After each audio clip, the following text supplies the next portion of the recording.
Hello and welcome back to the Toffee Blues YouTube channel, your source for all things Everton. My name's Thomas, back with another opposition view. A disappointing morning after for both me and David here from Dem Blades, an independent Sheffield United fanzine. Obviously in this video as we bring you kind of opposition perspectives, their analysis, we're going to try and break down how the game might go in the next few days. Obviously, games are coming thick and fast at the moment, almost at the end of the season now. But as I mentioned, I'm joined by David, a Sheffield United fan. David, how have you been during this kind of crazy lockdown? How are you doing? Not too bad. I mean, in my day job, I'm a freelance travel writer anyway, so I've just been stuck at home the whole time. But luckily, looks like things are maybe opening up a little bit. Steady does it, of course. Yeah. But it's not been too bad. What about yourself? Yeah, no, mine hasn't been bad. I haven't really been doing anything, so I've just kind of had time off, to be fair. Perfect. Yeah, exactly. And then obviously I've just mentioned obviously we're both not in the highest of spirits after last night. Obviously Sheffield United losing 2-0 to Leicester. With a disappointing 1-1 draw against Aston Villa, which has to be better at home. But we're not here to kind of dissect our performance. We're obviously here at Sheffield United. So kind of what do you put last night's result down to for you? Because obviously Wilder came out at a very open kind of post-match interview, which we'll definitely get onto. But what do you kind of put that disappointing result down to last night? Absolutely. If people haven't seen Wilder's post-match reaction, it's a phenomenon. It's amazing. I think, of course, he's going to say things about not really fighting, etc. But I do think Leicester came out last night with a fantastic game plan. They knew exactly what they were going to do. Their pressing game was impeccable. It didn't really let us play our natural build-up game. So you saw their midfield. Indeed, he was ridiculously good last night. He pressed our central midfield so much, meaning they couldn't start the build-up of any play, really. So we didn't have the opportunity to play our natural game. Wilder changed the tactics, but by that point, Leicester was so drilled that it was difficult to enact. I think ultimately it was just the better team won on the night. And it's very difficult for United fans to keep context. But Leicester are a very good team. And ultimately, we've done fantastically well this year. But there are going to be games where we just have to put our hands up and go, they were better than us. We might not have fought as hard as we could have, but there's a reason we lost. Yeah, it was interesting you mentioned kind of fight there. That's obviously what Wilder kind of tried to drive home in his interview, and that's obviously been a question that's kind of been posed to us for a while in our players. You know, do we have the fight? Do we have the spirit for the end of the season? To be brutally honest, no.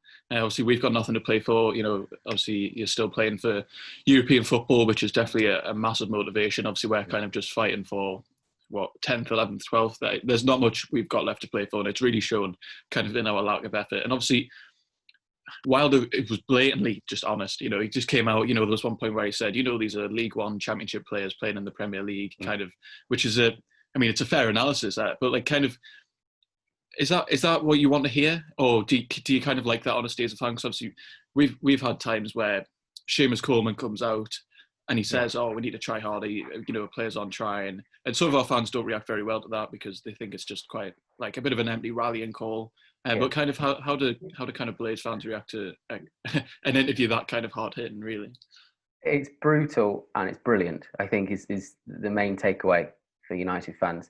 He's done it before. He seems to do it about 2 or 3 times a season, just to give certain players a kick to go forwards. I think you saw earlier in the season with Dean Henderson against Liverpool when he let the ball through his legs, and the pundits were praising him still, but Wilder said no, he's got to get better, and a lot of people criticised him for that. But then lo and behold, Dean Henderson improves game on game throughout the rest of the season. He has 13 clean sheets, I think now.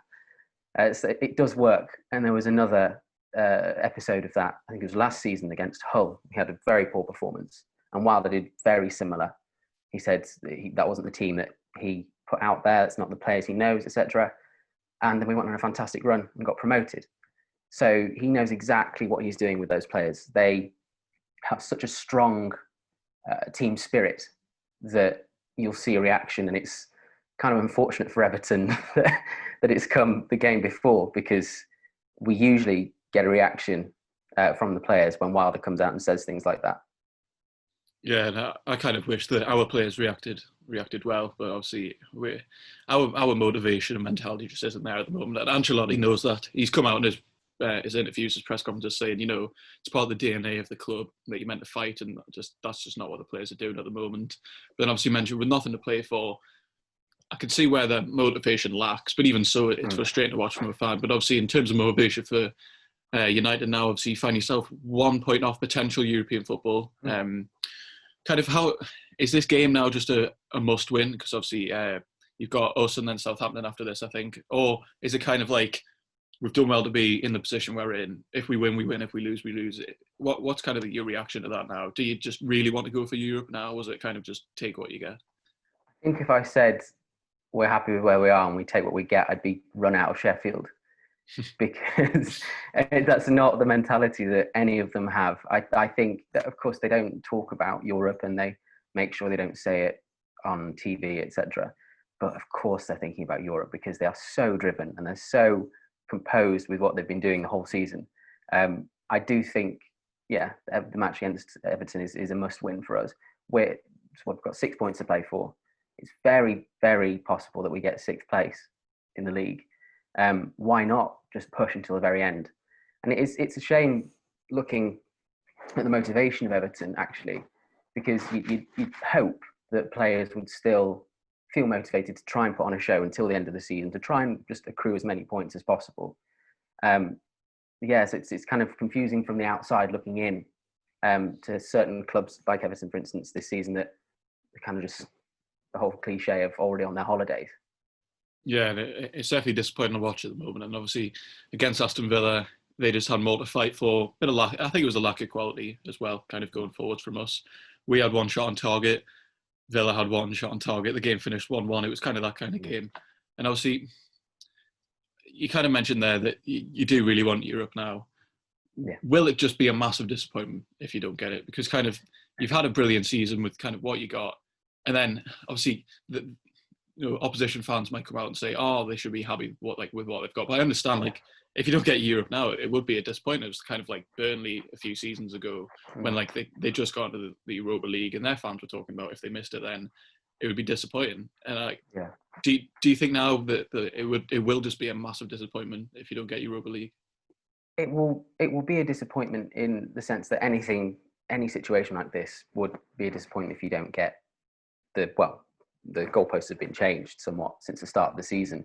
I think it was Baldock or Osborne that was interviewed the other day that said they were meant to be thinking about a surviving relegation holiday away by this point of the season, but actually they're looking at going away in a different sense, as in to Europe. I think the goalposts have changed, and there would be a tinge of disappointment, of course. But I think when it comes down to it, the end of season review, we can be only grateful to the players and the management staff of how they've attacked this season, the same way they've attacked the previous three. It's a miraculous rise. If you told me 4 years ago we'd be anywhere near this, I wouldn't have. I'd have tried to get you committed. It's ridiculous.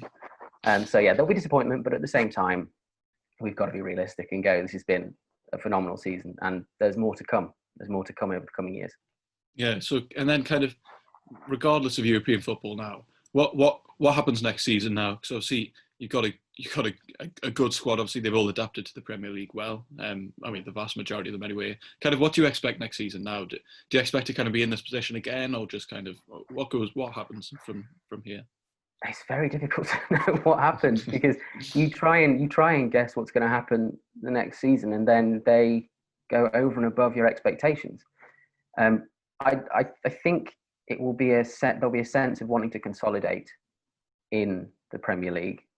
I think we need strength in depth, especially if the Premier League decide to go with this extra substitutions decision for next year. I think it's just unwise. But if they do that, then we'll need strength in depth.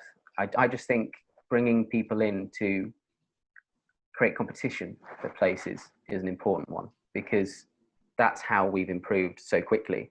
We've brought people in that will compete with the person in that position, and it just pushes them to new levels. You think about Basham, O'Connell, Sharp. These people were in League One with us and they're still there, and they're still playing very, very good football. And that's because this competition has pushed them on to strive to be better. So I think the aim is strength in depth and consolidate for me, but maybe that's not ambitious enough for Wilder. Yeah, I agree. I think next season. Well, I think for both. Well, because we're in very different points, kind of now. Obviously, we have to build more.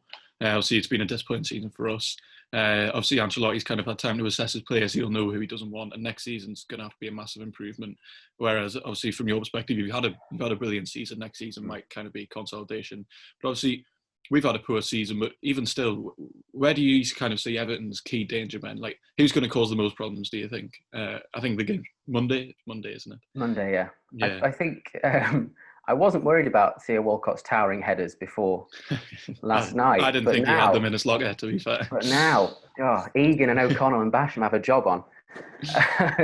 I think, I mean, it's the same old, but Richarlison is such a talent on his day that I've got him. I kind of hope, obviously I want us to win quite substantially, but I kind of hope that if there is a goal for Everton, Richarlison scores it because he's in my fantasy team, because he's that good. He's just a very accomplished player. I've always liked Digne. I think he's really a very, very, very solid fullback defender for you. And I really wouldn't mind seeing him in our team. And I think most Premier League teams wouldn't mind him being in the squad. Yeah. There's those two. I think it's a shame that Calvert-Lewin, I suppose he hasn't had the service since the restart, but Calvert-Lewin is a great striker. We know him well, obviously, coming from our academy. Of course, yeah. A great striker. I do think he's got a future with the England team if he can start refinding his form. You've got some real danger men. I think Keane is a fantastic player, but it just hasn't.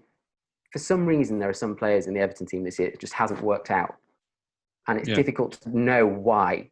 Because when you look at it from the outside, there's some really good players, great management staff, legendary manager, but there's something not clicking, and maybe it just takes a season before it starts to click. It might be sort of a bedding in period. But yeah, you've got plenty of danger men across the pitch, and if you press us enough, I think that was the main takeaway point from last night. Leicester were maybe the best I've seen this season to press us and harry us and not let us have time to build. If you have enough energy to keep pressing our central midfield and centre backs, then you have a chance. Definitely, you've got much more of a chance than if you sit back, I think. That's kind of the last thing I think an Everton fan would want to hear, because we're not really renowned for pressing at the moment. Obviously, I think we lack a lot of energy kind of in kind of the central midfield area. And I do want to ask you what you think our biggest weakness is. I've kind of just told you what I definitely think ours is, to be fair, because obviously opposition fans always like to say Sigurdsson's a good player. He's really not. I don't know what your perspective is on him now, but obviously he's kind of just lost the fans completely now. Davies struggles, and then Gomez has obviously come back from an injury, a massive injury, and he hasn't looked fully fit. Where would you kind of say our biggest weakness is? It's a shame about Sigurdsson and Davies, really, because I used to really rate Sigurdsson. I thought he was a very, very good player, and again, he's just dropped off a cliff this year. It seems it's baffling. Davies, quite similar. I thought he had real potential, spraying about the pitch. Very, very good player. I think your weakness currently is rooted in the psychology of the team. Yeah. I think, especially coming up against a team that, like Sheffield United, who kind of almost, in a way, they still have the mentality of having nothing to lose and everything to gain. So this drive coming up against at the end of a crunch side of the season, I think that's your main weakness, because if we start hammering the ball into the box incessantly and playing it around the edge of the box, I worry for the structure of that Everton side, really.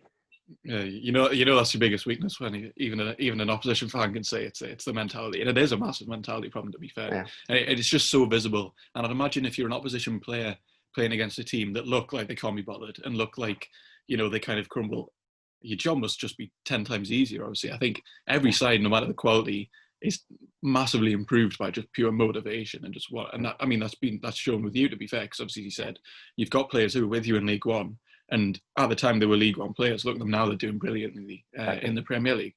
And obviously, we always feel that we could be taken on to the next level if someone just, puts a foot in, if someone runs around a bit. But obviously, we just lack that at the moment. But a player who has never been afraid to put a foot in, definitely. Never been afraid to let the opposition know he's there. Mohamed Besic. Obviously, he was on loan at Sheffield United this season. He's come back now. He's not playing for us. I don't think he has any role. Would you be interested in him permanently back at Bramall Lane, or was it kind of just it didn't? Because I don't think he played loads of games, didn't he? But I think when he did play, you can never fault his effort or his motivation or anything. Absolutely. I mean, I really liked him. A lot of fans really liked him. When he came on, he was the archetypal, he'll do a job for you player. And he really did. I was saying this, he really did let opposition players know he was there. There was one match, it was FA Cup against Reading. I've never seen a more impeccable, aggressive tackle than Mo Besic multiple times throughout that match. I wouldn't mind him back. I think he's a good squad player. And as I was saying about strengthening in every position, I think he's a very good squad player, and I think he could push for first team, like you see with Osborne for us. He hasn't played most of this season, but he got a chance, and now he's thriving in that position. So I wouldn't mind him back if he came at a decent price. Yeah, definitely. The problem is though, he seemed like the type that would run himself into the ground. When he played for us, he would run until he could hardly breathe, and I think that's kind of what it seems like what Everton need. But if he's not in the manager's plans, then it's difficult to know how he'll get back in.